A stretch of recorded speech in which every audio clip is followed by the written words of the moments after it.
with, we have to look back in communion. Where did it come from? And I think we started out with that man there. Moses. Yeah, Moses. And we start at this time in Moses' life when he was with the Egyptians. He was bringing God's plagues on them, was he not? Plague after plague, and they said, "Oh yeah, we'll let you go." And they said, "No, we won't." So finally, God said, "I'll bring one last plague." Right? And what was the last plague? Death of the firstborn. Death of the firstborn of the people and the animals. And so, and here's this thing, and here is God's people sitting in the middle of Egypt. God wanted to protect them. Did he not? How did he protect them? Blood. How? Painting on the door. On the Door doorpost. Yes, they took a lamb and they slit its throat. Excuse me. And they slit its throat and they put the blood in it. And they took this blood and they put it around their lintel and the doorpost, right? And then they had to stay inside. They could not walk out. Because when the angel of death came by, it would look and see those marks and blood marks. And it would go by them. Isn't that fantastic? Yes. And I think, wow, God is great. He protects you and I too. Does he not? Yes, he does. He's always protecting us. That's why I get so excited about communion. Sometimes I get too excited, I guess. But anyway, okay. Okay. And what did they have to do? The Israelites stayed back. What did they do? They killed the lamb. What else did they have to do? They had the Passover feast. They had the Passover feast, yes. They had the Passover feast. What else? Anything else? They had to be ready to go. Yes, they had to have their shoes on and their clothes on, their cook, and get ready to go in the morning. Okay, and that's basically what they had to do. Now, this was God's command to them, so they were ready to go. And so in the morning, we hear a huge wail among the Egyptians.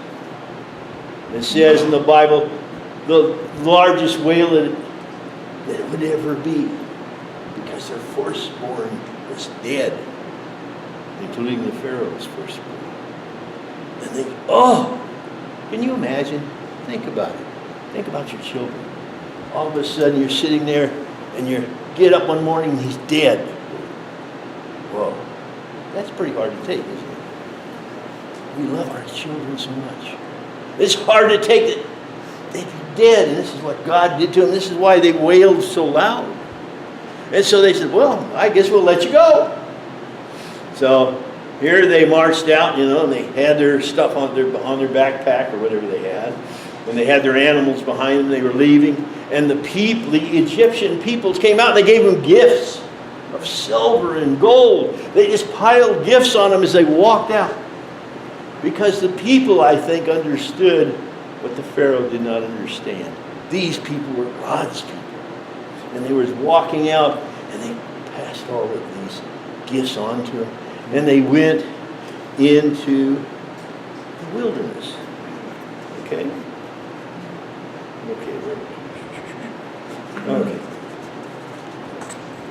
Okay. And so this is what Jesus and his disciples were celebrating the Passover, right? Thank you, sir. And they were celebrating the Passover. They were celebrating this time. They had to celebrate every year, the Passover. Every year they would get, and I'm going to go a little bit prior to that passage because I said 7. Oh no, okay. the first day of unleavened bread on which the Passover lamb had to be sacrificed. Notice it had to be sacrificed on that day. And Jesus sent Peter and John saying, "Go, prepare the Passover for us, that we made it."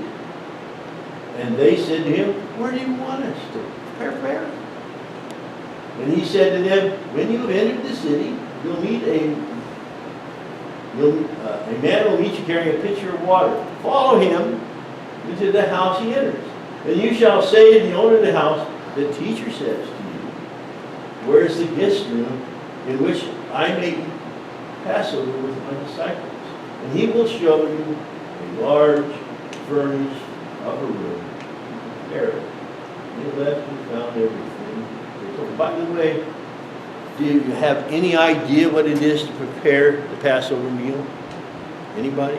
Has anybody ever been to a Passover meal in which a Jewish person gave it? Yes. Several of you. What do you notice about that? I think it's very important. Kosher. Coach, what do you mean by kosher? Everything has to be separate. For example, according to Jewish law, you cannot serve the milk of a cow and also eat beef. In other words, everything has to be separate. You can't, and the bread has to be unleavened. Can't have yeast in it, and just several different laws. Right. There's separate things they had to have. They had to cook. They had to roast the lamb, right? The lamb had to be roasted with fire. And so these two men, they had to do all of this for that evening. They didn't walk in there and find it all done. They had to have everything in the table set for them, right? And so that's what they did. They walked in and they did all of this work. And they set up the table. When we had one, Carol had one of her goings away. They had a woman give it to us, right? Man, I'll tell you, it's impressive to hear as she explained each section of that Passover and how Christ was in each section. It was exciting. So if you ever get a chance and you find it for somebody who is Jewish giving a Passover meal, go, because you learn so much about Jesus Christ in going through and listening to how they prepare the meal, how they set the meal, how they provide each thing. Well, the one thing I remember most is the horseradish. Boy, you talk about hot. It just took the hair off my head. Man, was it hot. That's one thing I remember. It's not a very good thing to remember about it, but I certainly remember that. Whoa. So anyway, they prepared that. For me, I look back at the cross, what he did for me. Someone said that. That's faith, right? I trust him, right? Okay. What do we have? We have his body beaten. Tremendous pain. How much could he not carry for me? He did this for me and for you, voluntarily. So we're looking back at the cross, what he did. That's exciting, is it not? Amen. And also I think, one thing it does is it looks forward, right? To his coming again. That's right. Oh, isn't that going to be great? Yes. To be with him again. That's right. I think it's the most fantastic thing in the world. So it gives us hope as we go through this time of looking, okay? Okay. I've already said, we all, as we partake, we become one with God, with Christ, and with each other. Because if we're all one with God, obviously we're one with one another. Is that not true? When the hour had come, he reclined at table, the apostles with him, and he said to them, I have earnestly desired to eat this Passover with you before I suffer. For I say to you, I shall never again eat it until it's fulfilled in the kingdom of God. That's what we're looking forward to, that fulfillment. And when he had taken the cup, he gave thanks. He said, "Take this and share it among yourselves, for I say to you, I will not drink the fruit of the vine from now on until the kingdom of God comes." And when he had taken some bread and given thanks, he broke it, saying, "This is my body, which is given for you. Do this in remembrance of me." And then I'm reading from 1 John, chapter 4,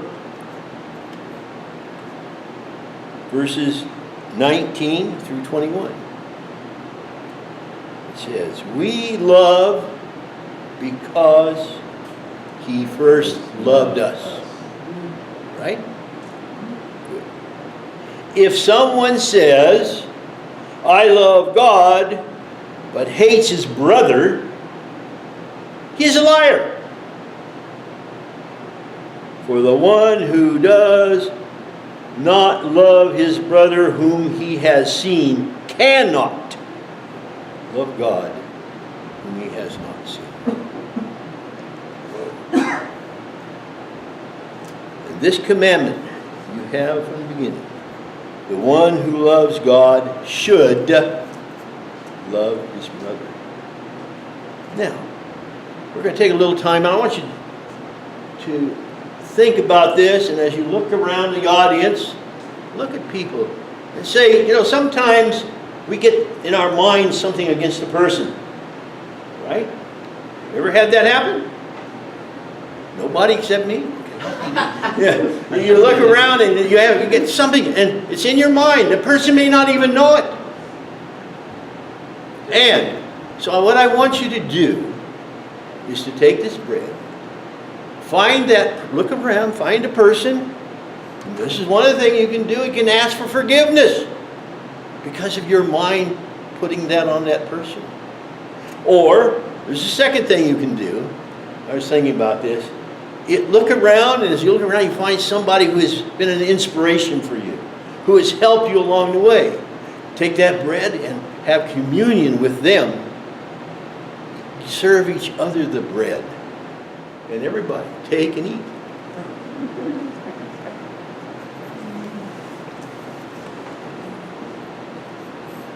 This represents the body of Christ that he gave for you and me. Amen. He wants us to be one. That's right. The exciting thing about communion? There are Christians in the whole world taking communion. That's right. We are one with them. That's right. Isn't that exciting? How can one not get excited about communion? To think we are one. So that's why it was so important that I would like people to, if they had something against someone or who enjoyed someone, to do that. Because it gives us this idea of oneness together. We can bury some of the things that are holding us down. We can raise up against them. And this to me is really breathtaking. As Pastor Bill came up and we shared the bread. Breathtaking. Thank you. Bread is taken because it's so wonderful to have that fellowship. That's one thing that we have afterwards, isn't it? We have fellowship over in the hall. Usually they had the dinner first and then they had but we're just backing it up. But we're going to have fellowship. And fellowship we have in communion. Fellowship we have in breaking bread together over in the hall. Isn't that wonderful? Amen. I think fellowship and oneness is so important for all of us, for the Christians, that we be one. And by the way, he says that the world looks at us to see if and they evaluate us on our love for one another. That's why it's so important. Take and drink. When